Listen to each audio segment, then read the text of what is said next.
لو مهتم بالجديد والمفيد في عالم التطبيقات اشترك في قناتي وأنا هقولك وظيفة كل تطبيق، مزايا وعيوب. تطبيق فتنس تمارين العضلات البدنية. عن طريق التطبيق ده اللي محمله مليون مستخدم هتقدر تتعلم ازاي تعمل تمرينات من البيت بدون ما تروح لجيم. كل اللي انت محتاجه شوية إرادة، والتطبيق ده هيقولك ازاي تعمل الفورمة ومدة عمل الفورمة. يعني هتكرر التدريب ده كم مرة على كم أسبوع أو قد إيه بالظبط من الشهور، وهتوصل للفورمة اللي انت عايزها. كل ده من البيت، مش محتاج تروح لأي مكان.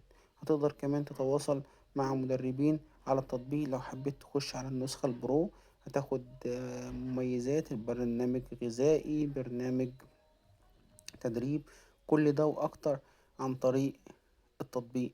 مش هتروح في أي حتة، بس انت محتاج يبقى عندك شوية إرادة. لو عندك شوية إرادة ممكن تصنع المستحيل. ولو ما عندكش فمتضيعش وقتك وتحمل تطبيق هياخد مساحة من على تليفونك ومش هتستخدمه. فالتطبيق سهل جدا وبسيط، هيقولك كل تمرين ممكن تعمله مدة قد ايه.